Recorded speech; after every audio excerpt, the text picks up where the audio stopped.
What's going on, y'all? It's your boy Squabbo, and today we are talking about the coronavirus update. And should players around the different leagues, MLB, NFL, NBA, should they play for less money if it comes down to it?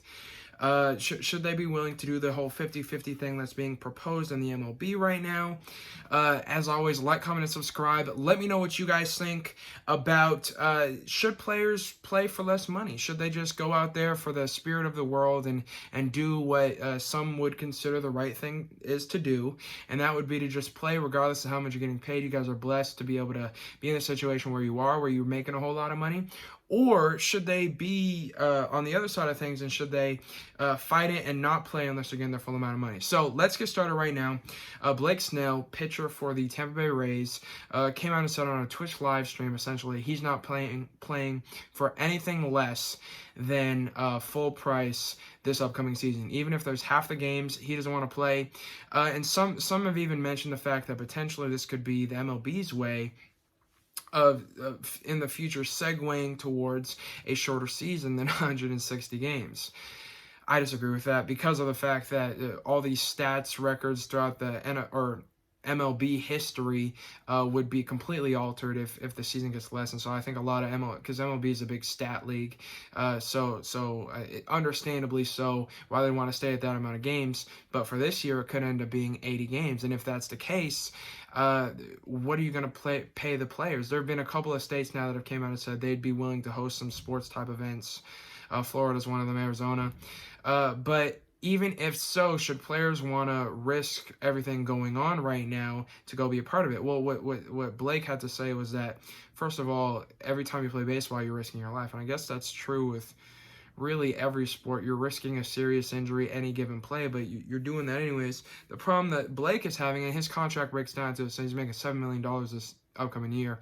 What he was saying is based on the 50-50 rule and how more deductions are made throughout the entire process, he ends up with about 12% of that contract, that money that he was going to make anyways, because it's half the games. They're not selling tickets to the fans, and we don't know what the situation is going to be. And even in stadiums and arenas, what would be the scenario? Can they sell once every 4 seats, every 5 seats, every 6 seats, every 3 seats?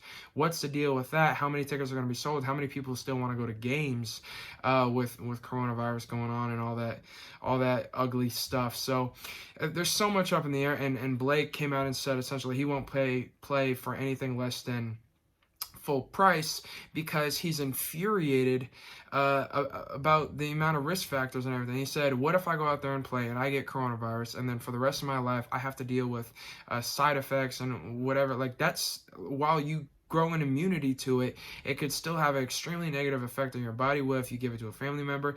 You might be isolated down there, but it's just, there's so much that can make it so ugly.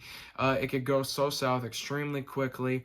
I know the NBA is talking about, and any league that comes back is probably going to have to test every single player, as well as every management member, team member, staff member, in order to make sure that they are all healthy and eligible, or to not get other people sick and to just infect everyone. So there's so much up in the air right now. How I feel about it is like this. First of all, I think it's important to mention that I am just a fan. So I cannot, like, while I say what I would do I will say what I would do in their situation, I'm not going to tell them what to do.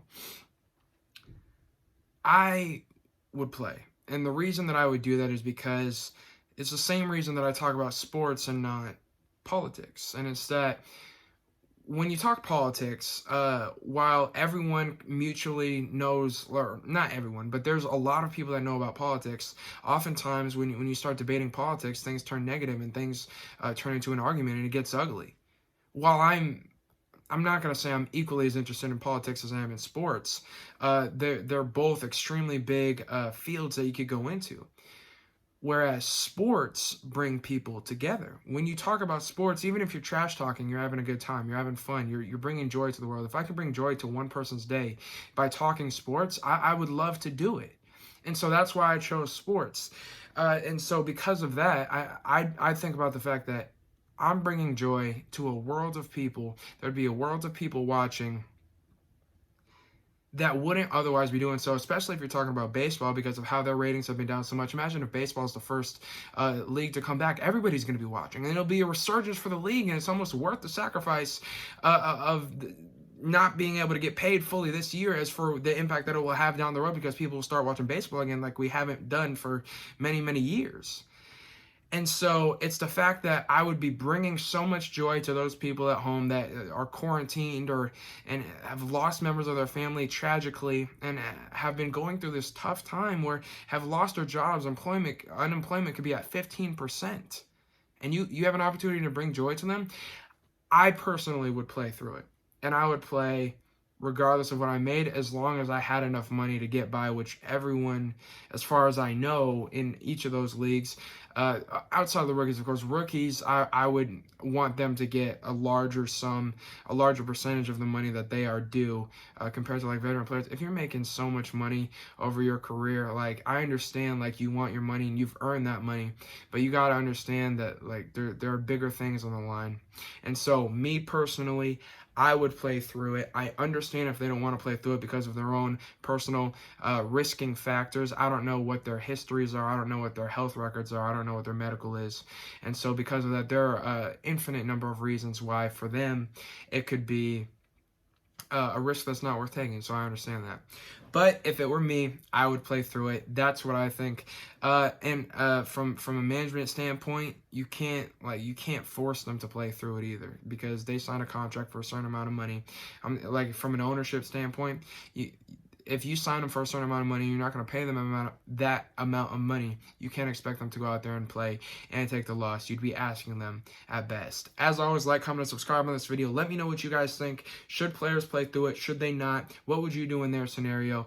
As always, go Hawks.